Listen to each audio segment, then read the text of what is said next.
What's going on, everyone? My name's UltraSonicHero and welcome to a brand new episode of UltraCritic. First and foremost, Happy New Year. Secondly, I'm wearing this t-shirt for the occasion because we are here to celebrate the release of Sonic Movie 2, which is going to be coming out on the 8th of April 2022, and I'm looking forward to it.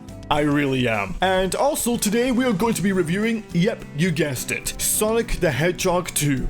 One of my favorite games that I played when I was a kid, that brought me nostalgia and it inspired me to be a voice actor, composer, and much more. But of course, the big question obviously is, does Sonic the Hedgehog 2 stand out as a really good game? Let's find out together as we cue the title cards.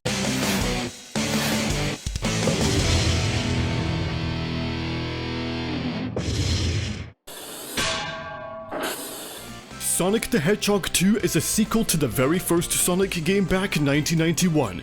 Considering that it wasn't perfect, but that's what made Sonic a true classic icon back in the 90s. The classic story continues with a new character to the franchise, Miles Tails Prower, or as we all prefer to call him, Tails. To all the new Sonic fans out there that don't know who Tails is, I'll explain it to you. Tails is an 8-year-old two-tailed fox and in fact a genius. He is the brains of the franchise. He's a smart cookie, I tell you. He also happens to be an aerial pilot. He's the sidekick to Sonic the Hedgehog and of course his best buddy. Before Tails met Sonic, he was being bullied and made fun of because of his two tails by a bunch of jerks. If I were Sonic, I'd give him a good smack in the face as a receipt to teach them some manners. Definitely how a gentleman should handle a situation like this. I have a zero-tolerance policy on bullies. Anyway, Tails was inspired to be cool like Sonic after seeing him run like the wind. Tails began following Sonic on his wildest adventures and has since become his best buddy and sidekick. As Tails came closer to Sonic, he has proven to become more independent, confident, and brave as our beloved protagonist. And can I just say from the bottom of my heart, that Tails is the most loving, cute, and smart character that Sega has to offer. I think I've explained enough about who Tails is, so let's get on with the review and start critiquing. Once you start up the game, you'll obviously notice the Sega logo. A second later, 2 character names will be displayed on screen. And after that, you will be taken to the title screen but with 3 options. 1 player, 2 player versus, and options. For the options menu, you can adjust and change your gameplay style, such as playing as Sonic or Tails alone, or changing the mode items to teleport only or just keep it as it is. As for the sound test, you can listen to some of your favorite songs or sound effects, and also provides cheat codes, which I can't perform, but if you know how to do cheat codes, please feel free to share them in the comment section below. For the 1 player mode, it's just a story mode where you'll be aiming to collect all 7 of the Chaos Emeralds and defeat the infamous Dr. Robotnik, and yes, he's the main villain to the game, again. Nearly the same plot to the first one, but this one is different because of its presentation and gameplay. 2 player versus is a 2-player competition mode where you'll be challenging a friend but in a stage of your choice. Not only that, but you can also challenge your friend on a special stage. The only playable stage levels in 2-player mode are Emerald Hill, Mystic Cave, and Casino Night. In the special stage, their goal is to collect as many rings as they can before they reach the goal. The player with the most rings wins the competition. As for the main stages, your objectives are not to just race to the goal, but also collect rings and get a high score. Player with the best overall score wins. GG's, my friend. Before we move on to the main story and the main gameplay, I'm going to discuss both of our beloved characters and how their mechanics in-game works. Both Sonic and Tails can perform a spin dash, which is helpful in case if you need to charge up your speed and momentum, and can also tuck and roll in small gaps. However, in the original Sonic 2 game, Tails cannot fly, which kinda disappoints me because we know Tails can fly in our new generation of the franchise, and it inspired other fan game developers to remake the game and show up something even I never knew back in my teenage years. Having Tails not being able to fly is a bummer, and both characters have the same mechanics, for example, jumping, spin dashing, and running. Only difference is that when Tails dies, but Sonic doesn't, he respawns but from above as he slowly descends as he is flying with his 2 tails like a propeller until he's ready to whoop some badniks for some payback. You know what they say? Karma's a Surprisingly, if Tails had the ability to fly in the original game, I would have been amazed to see how they elevated this character into something more unique. However, it is what it is, and I am not going to complain about it. Also, Why is Sonic moving so slow? I mean, what? Okay, this is something that I need to point out because in the first Sonic game he never ran that slow. Take a look at this comparison very carefully. You can tell the difference between both of their speeds. Sonic 2's animation is ridiculously slow, while for Sonic 1, Sonic runs nice and smoothly at a normal speed. Rather strange if you ask me. Almost forgot to point out when in 2-player mode, the monitors are randomized, which means your chances may be slim or worth of good luck. Just hope to God there aren't any Robotnik monitors. Talking of monitors, time to move on to the main story and game and see where this goes. In story mode, there are about 11 stages in total. Just to clarify that Hidden Palace was originally removed from late in development of Sonic the Hedgehog 2 for both Sega Genesis and Sega Mega Drive systems. Hidden Palace is a dazzling underground cavern full of water, also includes sparkling gems which almost looks like a Master Emerald to me, and rocky structures. The level looks creative for what could have made Sonic 2 even more fascinating than ever, and in my opinion I think the developers should have kept that level playable, especially the song. It sounded pleasant. Getting back to the stage levels I mentioned earlier on, there's Emerald Hill, Chemical Plant, Aquatic Ruins, Casino Night, Hilltop, Mystic Cave, Oil Ocean, Metropolis, Sky Chase, Wing Fortress, and Death Egg. Some of the stages have the same number of acts, apart from Metropolis, Sky Chase, Wing Fortress, and Death Egg. The level design for each of the stages are well executed and brought out to the players. Love the vibrant colors that give each of the characters and platforms that care and attention.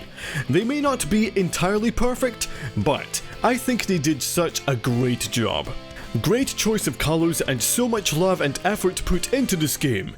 Okay, well I think you've been waiting long enough for me to talk about the monitors, so let's jump right into it. The ring monitor gives you 10 rings. The more rings, the higher the score if you complete the act without losing that many rings. Getting over 100 will earn you an extra life.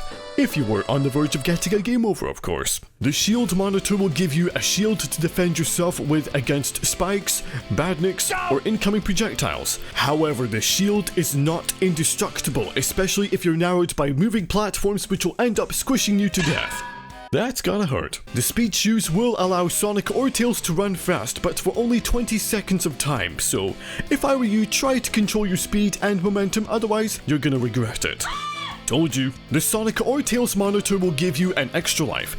Of course, you know what it does. Besides, you're a true Sonic fan. Hitting an invincibility monitor will allow Sonic or Tails to become invincible for about 20 seconds. Same time limit as the speed shoes. You may be able to outwit and outclass a badnik, but you cannot survive being squished or falling to your doom.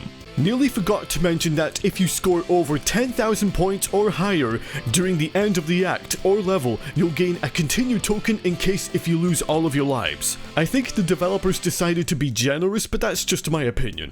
If you've noticed something different, we have a new variety of badniks that are rather intriguing but can be annoying to take down. Interesting that you've got a monkey that looks like coconuts from the TV show Adventures of Sonic the Hedgehog. You've got a buttload of rather good looking badniks that are definitely well created, and it's good because from what I can tell, each of those badniks' animations when they attack are executed with a sweet charm. Each time you overcome a boss fight of you-know-who, will have some easy and some medium openings or opportunities for you to attack him at the right time without taking any damage. It's not difficult, by the way, so no sweat. The final boss is what you need to look out for, which I will talk about in a minute. If you have collected 50 rings or higher as you hit a checkpoint, you'll then be escorted to the special stage where you will be collecting rings to earn a Chaos Emerald. There are about 3 rounds to complete depending if you've gathered enough rings to win the prize, but beware. There are bombs that will deduct your rings and it could cost you dearly.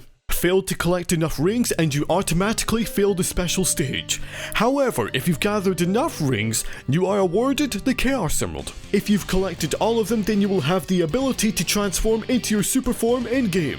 There are 2 endings same as the first Sonic game, the normal ending and the good ending, if all 7 are obtained. In order to transform into your super form, you will need to gather at least 50 rings or higher, and at that moment when you press the jump button, the real fun begins. Now you can take on anything that's in your path.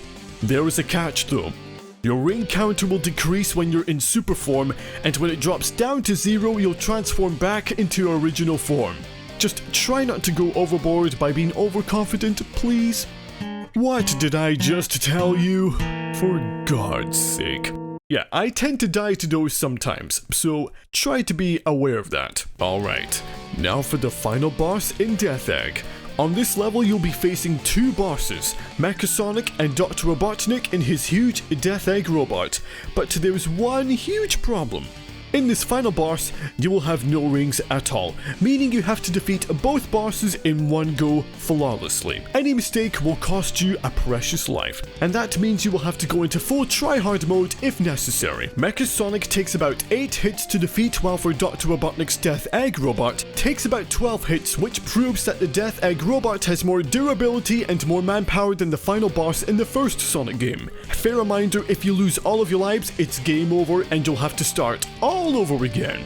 However, if you still have continue tokens, then all is not lost. You can restart the level again by pressing the start button to get back into the action and to finish what you started. Defeating both bosses in the Death Egg means you've completed the game and the world is saved. Her freaking me! After that, you will be taken to a cutscene where Tails takes flight in his plane, or if you prefer to call it the tornado, that's fine by me. Tails and the Flickies ascend together above after being freed by Dr. Robotnik's capsules or prison, and they are reunited with Sonic the Hedgehog. Depending if you've gathered all 7 of the Chaos Emeralds or not, Sonic will either be falling or flying down to reunite with them. And they all lived happily, not so perfectly, but peacefully ever after. After the cutscene has finished, you will be taken to the credits, but also enjoy the music's nostalgia in the background. If you completed the game 100%, congrats! If you didn't, don't worry, you can always try again. This sequel was one of the most satisfying Sonic games I've played back in the 90s and gave the Sonic franchise a bright future due to its great presentation, great care and attention, even though it's not all perfect, but I still love the game. Now that brings me to some questions to be answered. Does Sonic the Hedgehog 2 still stand out as a classic? Definitely. Would I play this game again in the future? Hell yes. And how would I rate Sonic the Hedgehog 2 out of 10? Again, this may not be perfect, but it was definitely a better improvement, better than Sonic 1, and because the game was so vibrant and it was really well executed. And for that reason, I'm gonna give this game an 8 out of 10. Sonic the Hedgehog 2 definitely surpassed the first original Sonic game, and this game was a big success. And that, my friends, is my review of Sonic the Hedgehog 2. Thank you everyone for watching all the way to the end. If you enjoyed it, make sure to smash a like, subscribe to my channel for more content, don't forget to click on the bell to get notified on all my uploads, don't forget to follow me on my social media, links are going to be down in the description below. As always, this has been UltraSonicHero, and I hope to see all of you in a brand new video. Take care.